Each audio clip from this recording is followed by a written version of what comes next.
আকাশবাণী শিলচর আঞ্চলিক সংবাদ পড়ছে সৌমিত্র চৌধুরী। মুখ্যমন্ত্রী ড হিমন্ত বিশ্ব শর্মা তৃতীয় ও চতুর্থ শ্রেণীর কর্মচারী নিযুক্তি, রাজ্য পুলিশের উপপরিদর্শক, কনস্টেবল নিযুক্তির জন্য গতকাল প্রয়োজনীয় সব আনুষ্ঠানিকতা আলোচনা চূড়ান্ত করার জন্য সংশ্লিষ্ট আধিকারিকদের সঙ্গে এক বৈঠকে মিলিত হয়েছেন। বৈঠকে পরীক্ষা প্রক্রিয়া স্বচ্ছতা বজায় রাখা সহ নিযুক্তি সম্পর্কে বিস্তারিত আলোচনা করা হয়। আগামী বছরের প্রথম দিকে স্বচ্ছতা বজায় রেখে সরকারি চাকুরিতে রাজ্যের দক্ষ যুবক যুবতীকে নিযুক্তি দেওয়ার ক্ষেত্রে অগ্রাধিকার দেওয়া হবে বলে মুখ্যমন্ত্রী জানিয়েছেন। অন্যদিকে মুখ্যমন্ত্রী জনতা ভবনে রাজ্যের প্রস্তাবিত সংরক্ষিত বনাঞ্চল সম্পর্কে এক বৈঠকে মিলিত হয়ে পরিবেশ সংরক্ষণ ও সবুজ আবরণ বৃদ্ধির বিষয়ে বিস্তারিত আলোচনা করেন। জাতীয় পরীক্ষণ সংস্থা এনটিএ স্নাতক পর্যায়ে সংযুক্ত বিশ্ববিদ্যালয় প্রবেশ পরীক্ষা সিইউইটি ইউজি 2024 উত্তরপত্র প্রকাশ করেছে। শিক্ষার্থীরা আজকের মধ্যে উত্তরপত্র দেখে প্রত্যাহার জানাতে পারবে। আগামী এক সপ্তাহের মধ্যে পরীক্ষার ফলাফল ঘোষণা করার সম্ভাবনা রয়েছে। উল্লেখ্য, এবারের প্রথমবারের জন্য এই পরীক্ষা হাইব্রিড পদ্ধতিতে আয়োজন করা হয়েছিল। সেই অনুযায়ী 15টি বিষয়ে খাতা, কাগজ কলমের ব্যবহার এবং 48টি বিষয় কম্পিউটারের মাধ্যমে অনুষ্ঠিত হয়েছিল। উল্লেখ্য, এবছর 13,40,000-এরও বেশি শিক্ষার্থী 261টি কেন্দ্র, রাজ্য, ডিমড ও বেসরকারি বিশ্ববিদ্যালয়ের অধীন স্নাতক পাঠ্যক্রমের জন্য নাম পঞ্জীয়ন করেছে।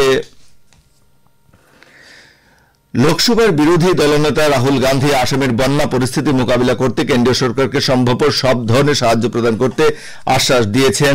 শ্রী গান্ধী গতকাল কাছাড় জেলার ফুলেরতলে বন্যায় ক্ষতিগ্রস্তদের আশ্রয় নেওয়া শিবিরে গিয়ে পরিস্থিতি পর্যবেক্ষণ করা সহ বন্যা দুর্গতদের সঙ্গে মত বিনিময় করেন।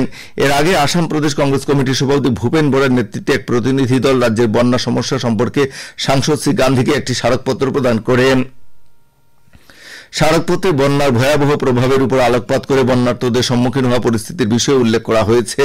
এছাড়া কেন্দ্র থেকে লাভ করা সাহায্য সম্পর্কে প্রতিনিধি দলটি স্মারকপত্রে উল্লেখ করে শ্রী গান্ধী মণিপুরের ডিরিবামে হিংসার শিকার হওয়া একাংশ লোকের সঙ্গে মত বিনিময় করেন। এরপর তিনি চূড়াচাঁদপুরে গিয়ে আশ্রয় শিবির পরিদর্শন করেন।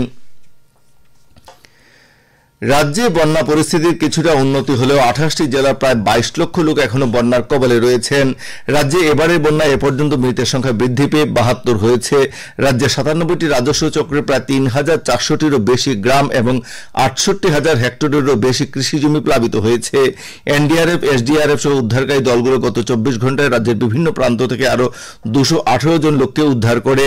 প্রশাসনে স্থাপন করা 269টি আশ্রয় শিবিরে 53,000-এরও বেশি লোক আশ্রয় গ্রহণ করে। এছাড়া এবারে বন্যায় 15 লক্ষেরও বেশি পশুধনের ক্ষতি হয়েছে। আসাম সরকার বন্যার ক্ষতিগ্রস্ত লোকেদের সহায়তা করার জন্য সব ধরনের ব্যবস্থা গ্রহণ করা সহ নিয়মিত স্বাস্থ্য শিবিরের আয়োজন করে প্রয়োজনীয় ঔষধ ও অন্যান্য সামগ্রী প্রদান করা সহ অব্যাহত রেখেছে বলে মুখ্যমন্ত্রী ড হিমন্ত বিশ্ব শর্মা জানিয়েছেন।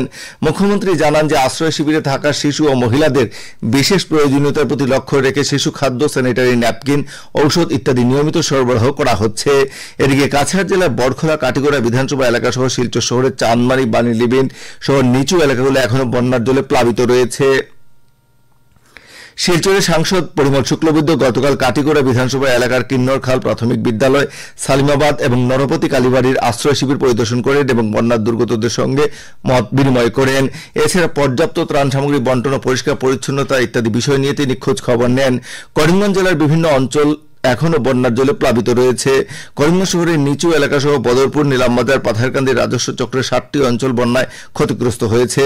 40,000-এরও বেশি লোক এবারে বন্যায় ক্ষতিগ্রস্ত হয়েছেন। হাইলাকান্দি জেলায় গতকাল থেকে নীতি আয়োগের উচ্চাকাঙ্ক্ষী জেলা প্রকল্প সম্পূর্ণতা অভিযান শুরু হয়েছে।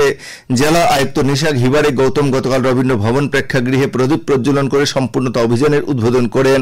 উদ্বোধনী অনুষ্ঠানে বক্তব্য রাখতে গিয়ে জেলা আয়ুক্ত বলেন যে স্বাস্থ্য, শিক্ষা, কৃষি, সমাজ কল্যাণ ইত্যাদি বিভাগের প্রকল্পগুলি আগামী 3 মাসে বাস্তবায়নের জন্য এই অভিযান শুরু করা হয়েছে।